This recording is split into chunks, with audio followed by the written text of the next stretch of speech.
Hi, Jennifer Kinsel here with Charles Rittenberg Realty, Fox Valley Homes. How are you doing today? Today I've got 5 tips I'd like to share with you on the best ways to get more bang for your buck before you even list your home.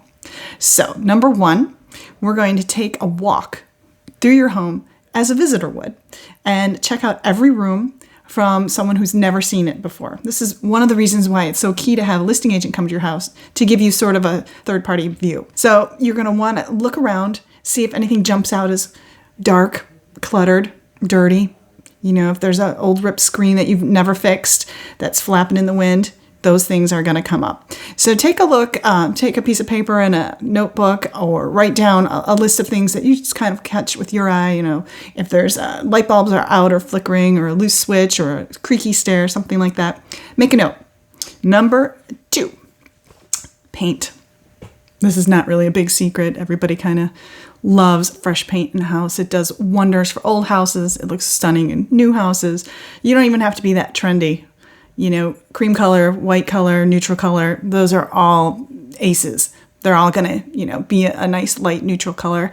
Light colors usually open up rooms and, you know, bring in the light. And that's exactly what, you know, home buyers are looking for. They don't want to see the wallpaper from 1980. They're not too interested in, you know, stencil art that your daughter did when she was 3. It's cute, but, you know, new buyers, they don't want to inherit any hassles, mess, or paint problems.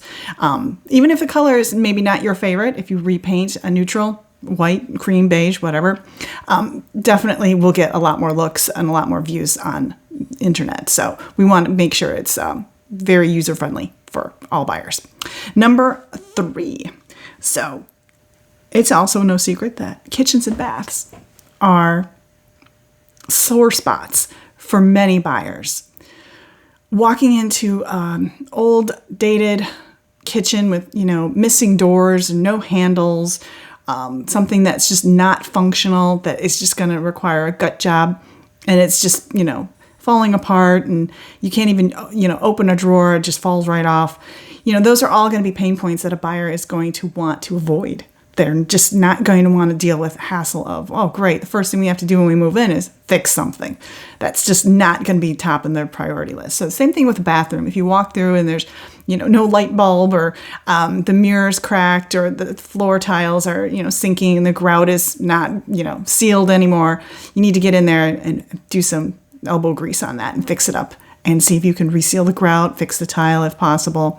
It's just one of those things that, you know, appearances matter, and you've got 20 seconds to make a great first impression. And let's make sure it's in the kitchens and baths area. So number 4, preparing for a showing. This is like a dry run, a test run, if you will. And you're going to want to walk through the house and consider, are the dog toys put away? That's a trip hazard. Are the piles of clothing, you know, put away in at least a laundry room or a laundry bin or a basket that's out of the way? You know, you don't want to have personal items laying out and about.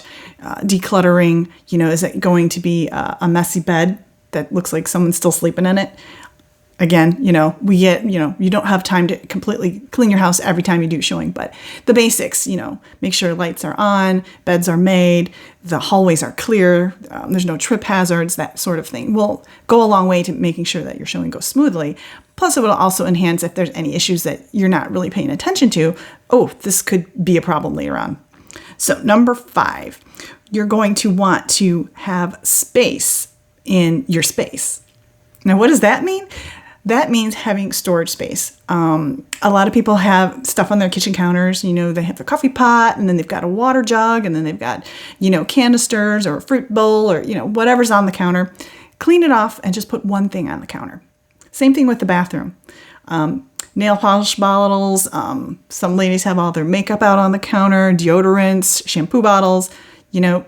Clear it out, put it underneath the cabinet, at least out of mind, out of sight. So it's nice, clean, shiny, swept. It looks like it's not showroom ready, but uncluttered.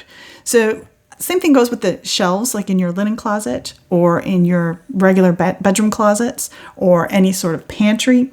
Less is more. If you can take out half the stuff and put it into storage, oddly enough, your closets will suddenly look bigger. Yes, so if you've got things crammed on top of things, it's going to look tight and constricted and just messy. That's a turnoff. So buy more space with your space and take half of it out and put it in storage now, because you probably can live without it for a few weeks, right? Just saying. So those are my 5 tips. Take a walk, paint where you can, always double check kitchens and baths, declutter, and prepare for a showing. So if you've got any questions on how I can help with your prime and paint for your next listing here, I'd be happy to help. Thanks.